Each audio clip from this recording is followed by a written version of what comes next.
Gwe munnayuganda mpuliriza, njagala ntandike nga ngamba nti tuli ku lugendo oba tuli ku verge okubanga Uganda eturninga into Libya, era njasinzira wano ngambe nti tuli ku lugendo olugenda e Libya. Maapu ezo zolaba ku screen 2 kuliko eyeggwanga Uganda saako n'erya Libya, era nga bwe tuba tujjukira bulungi His Excellency Robert Kyagulanyi Ssentamu yavaayo ko n'akinoganya n'agamba singa ebintu biba tebikyuseemu Uganda yandiraba ku Libya. Niyinza okugamba nti ebigambo bye ku bino bye tuli mu kulaba ebigenda mu maaso mu ggwanga n'ebyogenda okubeera nga olaba ebigambo bye birinza okuba nga bituukiridde oba nga bigenda kubeera nga bituukirira.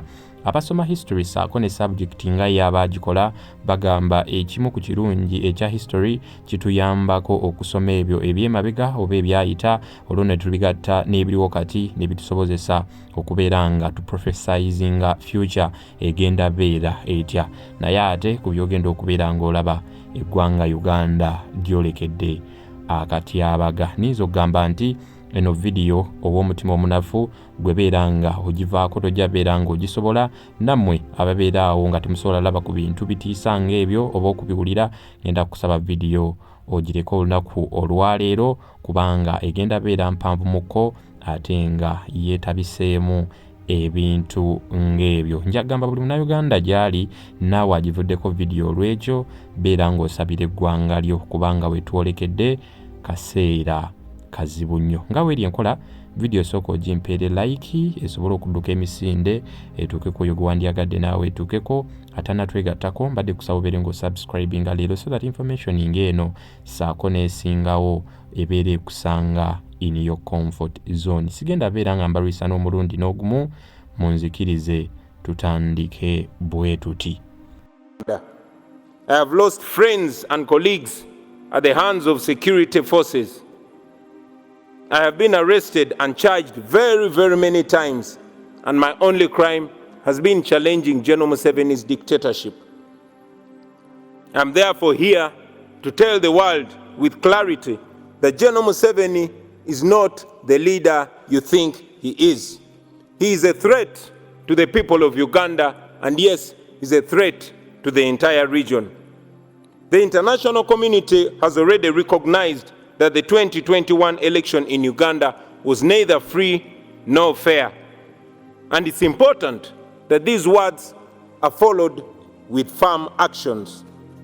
First, we call upon the world leaders to stop shaking General Museveni's blood-stained hands through funding and cooperation. Secondly, we call upon the governments and organizations all over the world to impose sanctions on him and the people that he uses to torture and kill innocent citizens. Thirdly, we call upon all those who value democracy and human rights and the rule of law to isolate General Museveni because he has distinguished himself as an excellent violator of human rights who has no respect whatsoever for human life and human dignity. And fourth, we ask you to support our demands for accountability for the crimes against humanity that he has committed and continues to commit against the people of Uganda. Now, for far too long, the Western world has believed that allowing dictators to hold their nations hostage is an unacceptable cost for perceived security. Leaders who tolerate dictators and treat them as legitimate partners are complicit in their crimes. Please do not be partners in crime.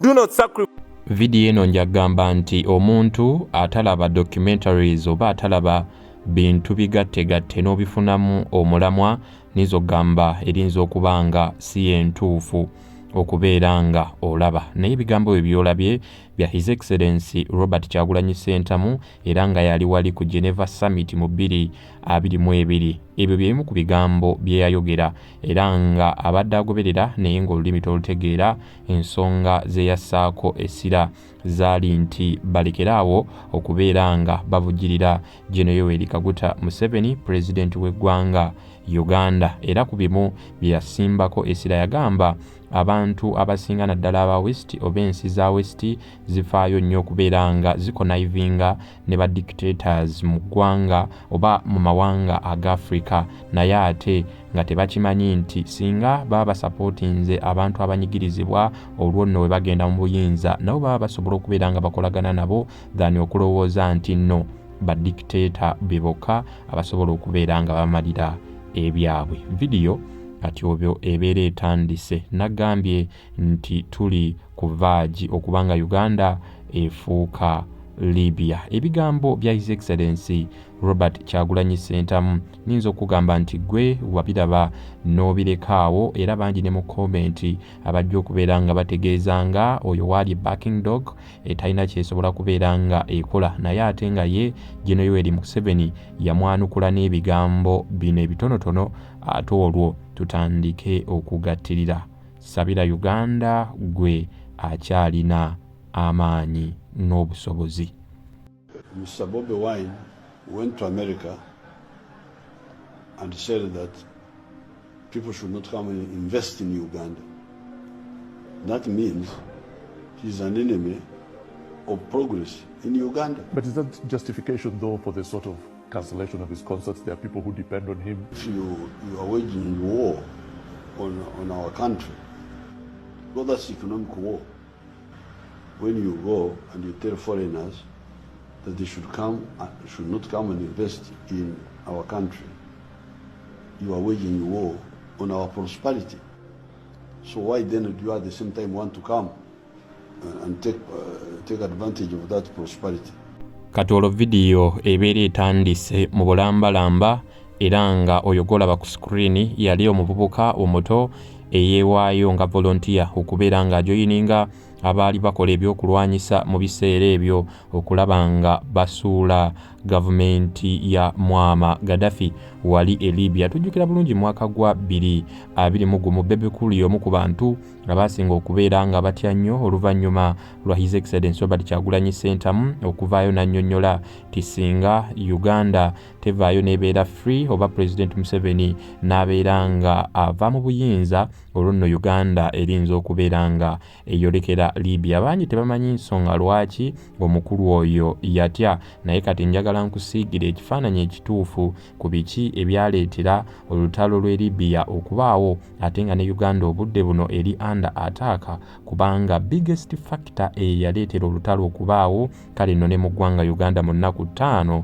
ez'emabega yamaze okubeera nga esindikibwa era nga essaawa yonna Abannayuganda balinza okubeera nga bafeesinga ekintu buli omu kyatandyagadde kubeera nga alabako. Ekiwandiiko ekyo kyolaba ku sikuriini y'essimu yo oba eya kompyuta yo, kiwandiiko ekyafulumiziddwa Bannayuganda abo abaakakibwa oba abadduka mu ggwanga Uganda okubeera nga beesegula okubeera nga bakuuma obulamu bwabwe oba betulinza okuyita nti badduka olw'emisango gy'ebyobufuzi n'okubeera nga tebasobola repression eya gavumenti ya NRM. Nagambye vidiyo giwe budde.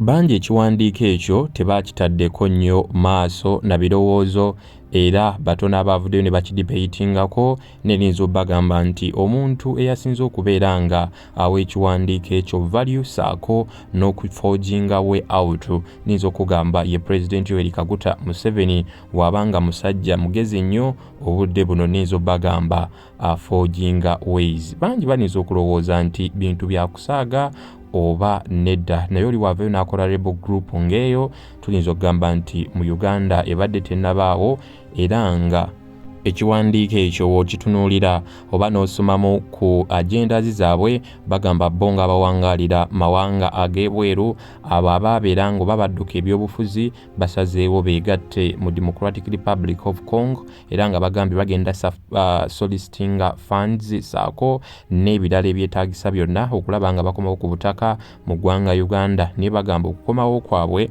kwe kugenda okubeera okukoma kwa gavumenti ya NRM olw'eggwanga lyabwe liryoke lifuloroshinge. Kati wano we wali ekinyusi na lwaki Omunayuganda alina okutya. Twatandise n'ekifaananyi nga His Excellency Robert Kyagulanyi Ssentamu oba President wa National Unity Platform ng'apiiringa eri international community era bulijjo wabeera travelinze n'agendako abroad abasaba nnyo ekintu okubeera nga balekera awo facilitatinga General Yoweri Kaguta Museveni n'obuyambi bwonna saako n'okubayita basobole okuinterveninga mu nsonga z'eggwanga Uganda. Naye for the reminder badde njagala nkujjukize nti teriyo international community action yonna gye yali ekoze directly mu nsi yonna wabula ebiseera ebisinga ne webeera egambye nti no tugenda kukola intervention ejja indirectly mu ngeri y'okusupportinga abantu oba rebel groups. Katuwano twagala tutandikire nkukwanyaganyize ne mwama Gaddafi n'ebyo ebyaliwo gwe munnayuganda olinza okwoza ku munye oba olinza okutya. Kale no wano wenkugambira video atagisharinze mbadde nkusaba ogisharinge n'omulala alabeko. International community oba ensi yonna webanga enaayamba obanga ena interveninga tesobola kujja direct negamba nti UN etegese akalulu oba NATO egenda beera ng'ekuuma akalulu olw'ensonga nti awo oba oyingirira sovereignty powers ez'eggwanga eryo wabula bajjira mu guys ey'okubeera nga basupportinga abantu abali oppressed saako n'okubeera nga babakuuma era nga bano basupportinga rebel groups era nga ninza okugamba nti mu ggwanga Uganda tubadde tetulina rebel group yonna bantu abo gye balinza kubeera nga basupportinga naye ene yavuddeyo oba ekiwandiiko ekyo kyolabye abasinkanye mu Democratic Republic of Congo towards elections ate nga kikulagira ddala nti ne Bobi Wine kyabadde asaba. Ekirala kininza okugattako nti Uganda eri ku mafuta obudde buno oba eri ku piiki ey'amafuta gaazo ate nga bakyeruppe abo ebiseera ebisinga bajjira nnyo mu guys ey'okuyamba naye nga bazze kubba. Vidiyo eno bangi abalinza okuba nga tebagitegeera naye ate gye tweyongera ogenda gifunamu ekinyusi kubanga Bannayuganda oba abantu bonna batuuka ne beekyawa ne bagamba ekijja kijje oba change ezeetya oba ezeetya ffe twagala change. Tuyingireko mu ggwanga erya Libya. Eggwanga erya Libya nga kano oba nga General Muammar Gaddafi akyafuga bangi bamugamba lekulira era nga international community weba yakujja tesobola kujja nekujjawo olumongo omuntu wabula ba issuing warnings ez'enjawulo era nga bagamba lekulira woogaana bo ne babeera nga bakola ekyaddako. Kakati Dokano Muammar Gaddafi naye bamugamba nti munnange beera nga olekulira. Yabagamba ekintu kimu nga General Museveni kyasiba ayogera nti Abannayuganda be bamulonda bakyamwagala naye no yabagamba abo ba Libyans oba abantu be Libya bajja kunshieldinga kubanga banjagala bajja kubeera nga bankuuma mu bigambo bye. What? Because I am not president. But then, They love me, all my people with me. They love me all. but if they do love you, They will die to protect me, my people. if you say they do love you, then why are they capturing Benghazi and they say they're against you there? Why are they in It is a guide. Zawiya? It is a guide. It is guide, not my people. It is guide. Al-Qaeda. Guide. Yes. Colonel Gaddafi, the President of the United States, the leaders of Britain and other leaders are calling on you to step down, to leave Libya, to leave your position of power. Will you do that? في واحد يترك بلاده. Who would leave his homeland? ليش نتركها؟ Bw'atyo kano Muammar Gaddafi we yayogera nga bamugamba okustepinga down ng'olwo international community etandise okubeera ng'esindika warning. Bangi abalina false thoughts ku musajja ono n'engeri lwaki yafa era nga bagamba nti abazungu bakola ekintu ekikyasinza okubeera ekinene. Tukkirize tugaane singa oba n'ekitaawo ng'akuweerera ng'akuwa ssente era ng'akuwa buli kimu naye ate kitaawo oyo n'akusobyako n'atuuka ne ku sseeri agala okutta oba okukola ekintu ekibi kyonna. Ebiseera ebisinga olinza okuwishinga n'ogamba naye omusajja waddampa bino lwaki akola bw'ati, kale singa bamugjawo era taata w'oyo singa bamutwala ne bamusiba ne bamugja mu bantu, kale nno olinza okuweerako. Naye ate wabanga yabadde akuweerayo ssente, yabadde akugulira emmere n'ebirala, woddaawo n'olowooza n'ogamba kale singa tebamusiba, singa ndidde, kikuleetera oba n'abalala okucriticizinga step gye wateekinga ne bagamba maybe tewandikkiriza kitaawo kubeera nga bamugjawo. Ebigambo nno bino bituukira ku kiri mu ggwanga Uganda, naddala ng'abantu boogedde ku international community, era ng'oli agamba singa abazungu bajja ne bajjako President Yoweri Kaguta Museveni, kale nno tetumanyi kikirinza kuddirira. That's why ne mu video ze nakolanga emabega nabagambanga nti yes, abantu baagala change era bakola nnyo okulaba nga change ejja, naye tugisabe ejje nga ne waba wabadde olutalo ebeere civil war, olutalo wakati w'Abannayuganda saako n'amaabo babanyigiriza than ensi endala okuvaayo. Naye ate Abannayuganda we batuuse bagamba ekimala kimala. Omusajja ono bangi bagamba nti teyalina musango, ne buli kintu kibeera ne spark Praga. Gwakyangoberera bingi ebyaliwo era nga bye biri ne mu ggwanga Uganda obudde buno ebyaleetera abazungu okusupportinga rebel group eyo eyajjako kano mwama Gaddafi neekomya obufuzi bwe obw'emyaka 42. Mu Libya mwalimu tetulinza okuyita political repression era nga bagamba tetwagala mu opposition, era nga kano mwama Gaddafi yali atuuse kussa eri hayalinga poliisi oba akabinja mu poliisi nga kano kaliwo ku checking on opposition, ani oyo awakanya obufuzi bwange, oyo nga bamuggyako. Naye nga eyalinga Spark Praga ey'amaanyi yali the 1996 massacre wenkyogerako kuba kutta bantu mu kibinja oba mu bangi, era nga bano batta abasibe abaali basibiddwa mu kkomerwa eryali liyitibwa Absalimu prison, era ng'eno baali basibiddeyo abasibe abasoba mu 1,200 era nga bano baali babalanga misango gya byabufuzi. Bano nno okubatta kwa sparkingawoko protests mu nsi ez'enjawulo saako ne mu ggwanga eryo. Ebyo nno ngenda kulaga bijja bitya okubeera nga bimuggisaako. Kati nno abantu bwe beeyongera okubeera nga beekalakaasa, omukulu yabaanukuza namaanyi, naye ate abazungu tebalina kye baakolawo kuba ebyo byali mu bya mu mwaka 1996 bangi baali tebannazaalibwa. Kati nno tulaba olutalo olumuggyako nga luhapeninga mu 2011. Kale nno bano basobola okuttira ku liiso paka boy batuuka ne bagamba ekimala kimala, kasita bafuna akabinja oba ekibinja nga kiri mu ggwanga eryo nga kisobola okubeera nga kitandikawo kye tulinza okuyita revolts oba rebelling against the ruling government, olwo bo baba bafunye we bagenda okubeera nga bayambira. Kale nno bingi ebyaliwo naye ng'ebyasinga sparkinga twalabamuko Arab Spring nti mawanga ag'Abawarabu agaali galiraanye Libya twatandika okulabawo coups n'entalo ezajjako ba dictator, era nga zino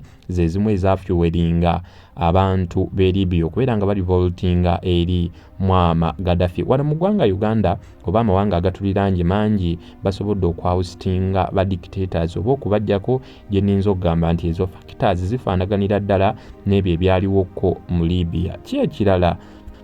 Tujjukira nti mu 1996 yatta abasibe abasoba mu 1,200 era abazungu baavaayo ne bakola just lamentations nga Bobi Wine wavaayo n'agamba lwaki ekintu mukoma kukyogerako, nakola sanctions, lwaki temuvaayo ne mubeera nga mwakitinga. Kale nno tulabira mu 2011 awo mu Benghazi abantu kolera ddala kye tulinza okuyita okwekalakaasa oluvannyuma lw'ab'obuyinza abatwala gavumenti ya Muammar Gaddafi okukwata munnamateeka oguba gwe tulinza okuyita human rights lawyer, era ngono yali representing oba awolereza omu oba ezimu ku families ezafiirwa abantu baazo mu 1996 kweri enjega omukulu mwe yattira abantu 1,200. Kati naawo okwekalakaasa we kwatandikira okw'amaanyi era nga abantu tebadda mabega paka nga bamaze okufuna betulinza okuyita eddembe lyabwe, wadde ng'obudde buno tulinza okugamba ate lye baasuubiranga eddembe gwali oba tuguyite muyaga kati. Kale nno oluvannyuma lw'abantu nga bavuddeyo okubeera nga beekalakaasa nga bagamba nedda temulinza kwata looya awolereza muntu olw'ensonga gwe yakola ebintu ebyo. Kale nno kano Muammar Gaddafi yabaanukuza na kusindika magye saako n'ab'ebyokwerinda ne babeera nga bastopinga oba nga bahaltinga ensonga zino brutally oba nga bakozesa eryanyi eringi. Kati international community ejjiramu etya mu bya Gaddafi era n'okugamba nti America oba NATO ye yajjako kano Muammar Gaddafi. Kale no mu mwezi ogwokusatu 2011 oba gye tuyinza okuyita Maachi 2011 omukulu kano Muammar Gaddafi baali bateeseteese okubeera nga basaltinga oba nga bakapchalinga n'okkubira ddala bubi nnyo abo baali bawambye Benghazi betulinza okuyita rebel group. Kati ku byamu akafaananyi nga waliwo akabinja akagambye nti tuli Congo nga kayingidde eggwanga Uganda. Olwo President Museveni n'agamba nti tugenda beera nga tubamalawo. Twalabako kwekyali e Kasese, thousands of people battibwa, naye nga battibwa abantu abambadde ebyambalo bya UPDF. Kati njagala okube kafaananyi nti eyo kati yegenda obeera Spark Praga, tugijjeyo giri gye kyali ogiteeke wano okumpi. Nkulaga nti international community weba esazeewo naddala nga waliwo rebel group ekakasiza okuba nga egenda tandikawo ekintu baba bakugjeeko dda n'eggwanga balireka nga lirina okubeera. Kale no kano Muammar Gaddafi yali ateeseteese okubeera nga amaliriza oba nga assaultinga abantu b'e Benghazi. Awo no we waali ba rebels oba akabinja akaali ka revoltinze against him era nga kagamba twagala obeere nga ovaako, era nga yali ateeseteese okubeera nga ayita mu bbanga abamalewo. Awo nno yo nga NATO mugimanyi bulungi baani abeegattira mu NATO oba gye tuyinza okuyita United Nation we yaweera olukusa babeere nga bateekawo no fly zone mu Libya. Awo nno international community beesumuludde olwo nno ne yeddiza obwengula bw'eggwanga erya Libya. Awo nno NATO nawe we yayingiriramu nebeera nga ekola zi air strikes buli nnyonyi ya Libya eyagezangako okubeera nga esituka, olwo nno ng'ekubibwa saako n'amagye oba basajja ba Muammar Gaddafi. Era nga kino kyayongera maanyi betulinza okuyita abo ba rebels oba bali ba revoltinga against government y'omukulu ono. Era nga wayise emyezi emitonotono nga balwana basobola okubeera nga bawamba ekibuga Tripoli era nga yeeno capital eya Libya ne babeera nga bagikutte. Awo nno omukulu Muammar Gaddafi eyali yeeyita nti nze sigambwako, nze ndi munene, n'abeera nga abuuka oba nga akola kye tuyinza okuyita ya Fredinga, n'abeera nga adduka era regimu ye n'ebeera nga ekomye. Wabula mu mwezi ogw'ekkumi kubanga baasigala bamunoonya, naye mu mwezi ogw'ekkumi ennaku z'omwezi nga 2011 olwo nno baamukwatira ku kaalo ke oba gye tuyinza okuyita hometown wali mu Sate eri akatundu kali wali mu ggwanga erya Libya gye yali yeekwese mu kipayipu oluvannyuma lwa konvoyi ye okubeera nga ekubwa ebyuma eby'amaanyi oba weapons ez'amaanyi zi air strikes eza NATO. Basooka kuba konvoyi ye olwo nga bategedde waali ne bamukukunulayokko mu mpuku gye yali yeekwese. Lwaki nkugamba ebigambo bino? International community tekola direct intervention wabula ebeerako beekolako oba beewa obuyambi ng'obudde buno mu ggwanga Uganda ekiwandiiko ekyo ekibanga kituufu beba abantu abatuufu abasinga okubeera supported by international community. Sigenda koma ku Libya, tutunulireko ku mawanga amalala era nga external support ye basobozesezza okubeera nga bajjako abantu oba betuyinza okuyita ba dictator. Tugenda tandika ne wano ewaffe okumpi e Rwanda. Rwanda President afugayo essaawa zino ye Paul Kagame era ng'omukulu oyo naye abafugidde ebbanga eriwerawerako wabula nga ye oba akabinja tujjukira bulungi omukulu ono yalikoko mu UPDF oba eggye eryaleeta President Yoweri Kaguta Museveni mu buyinza naye nga waliwo akabinja aka Rwandan Patriotic Front oba ke bayitanga RPF, I think, yeah, RPF era ng'ako kaali kakuŋŋaanirwamu abatuusi oba datusi abo abaali bajja okubudama e Uganda. Abasalo ne bagamba nedda eggwanga lyaffe ye Rwanda tulina okubeera nga tuddayo. Kale no nga bayita mu kabinja aka RPF era nga kaali kakulembeddwamu omukulu gwe tulinza okuyita Paul Kagame nga bw'omulaba ku screen n'abakulembera ne bagenda ne babeera nga bayinvadinga Rwanda oba nga bayingiza eryanyi mu Rwanda okulaba nga bakileyiminga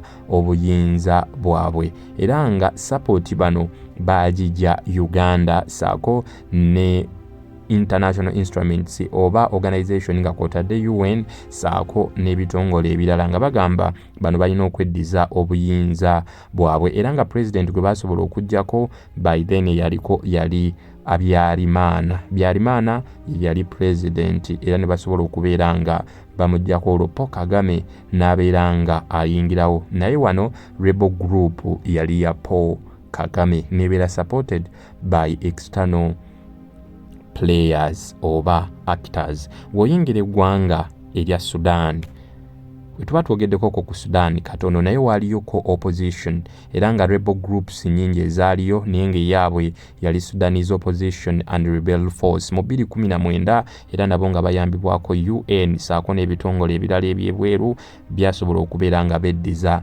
eggwanga lyabwe naye nga bali supported by international community naye nga basoose kukola rebel group. Kati nno tuyina Burundi saako ne Northern Mali abo nabo bayita mu kintu kyekimu. Wano wenjagalira opinion zammwe mu abatambudde nange bangi abakola claims saako n'okutiisa abantu tisinga international community ejja okuyamba Uganda tulinza owunzika nga tusigadde mu matonga kubanga bo baleka bakoze havoc ku ggwanga. Abalala ne beebuuza ate mu nsinga zi Rwanda ensinga zi Burundi Northern Mali ate bo nga baavayo ne bayamba wabula ate ne batabeera nga bakosebwa. Njagadde ebigambo bino mbisengeke nti osobole nawo okudrawinga lines and dots ku international community. Bobi Wine gyali mu kwapiiringa naye nga tuzeeyo wali ewa Gaddafi yali aliko by then yali President Barack Obama era yawa speech ng'omukulu amaze okufa. Good afternoon, everybody. Today, the government of Libya announced the death of Muammar Gaddafi. This marks the end of a long and painful chapter for the people of Libya, who now have the opportunity to determine their own destiny in a new and democratic Libya. For 4 decades, the Gaddafi regime ruled the Libyan people with an iron fist. Basic human rights were denied, innocent civilians were detained, beaten, and killed, and Libya's wealth was squandered. The enormous potential of the Libyan people was held back, and terror was used as a political weapon. Today, we can definitively say that the Gaddafi regime has come to an end. The last major regime strongholds have fallen. The new government is consolidating the control over the country, and one of the world's longest-serving dictators is no more. 1 year ago, the notion of a free Libya seemed impossible. But then the Libyan people rose up and demanded their rights. And when Gaddafi and his forces started going city to city, town by town, to brutalize men, women, and children, the world refused to stand idly by.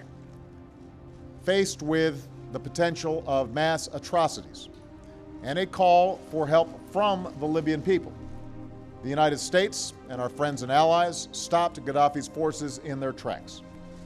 A coalition that included the United States, NATO, and Arab nations persevered through the summer to protect Libyan civilians.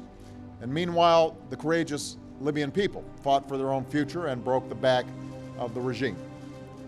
So this is a momentous day in the history of Libya. The dark shadow of tyranny has been lifted, and with this enormous promise, the Libyan people now have a great responsibility to build an inclusive and tolerant and democratic Libya that stands as the ultimate rebuke to Gaddafi's dictatorship. We look forward to the announcement of the country's liberation, the quick formation of an interim government, and a stable transition to Libya's first free and fair elections. And we call on our Libyan friends to continue to work with the international community to secure dangerous materials and to respect the human rights of all Libyans, including those who've been detained. We're under no illusions. Libya will travel a long and winding road to full democracy. There will be difficult days ahead. But the United States, together with the international community, is committed to the Libyan people. You have won your revolution. And now we will be a partner as you forge a future that provides dignity, freedom, and opportunity. For the region, today's events prove once more that the rule of an iron fist inevitably comes to an end. Across the Arab world, citizens have stood up to claim their rights. Youth are delivering a powerful rebuke to dictatorship. And those leaders who try to deny their human dignity will not succeed. For us here in the United States, we are reminded today of all those Americans that we lost at the hands of Gaddafi's terror. Their families and friends are in our thoughts and in our prayers. We recall their bright smiles, their extraordinary lives, and their tragic deaths. We know that nothing can close the wound of their loss, but we stand together as one nation by their side. For nearly 8 months, many Americans have provided extraordinary service in support of our efforts to protect the Libyan people and to provide them with a chance to determine their own destiny.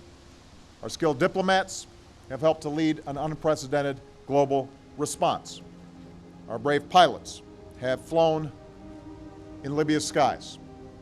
Our sailors have provided support off Libya's shores, and our leadership at NATO has helped guide our coalition.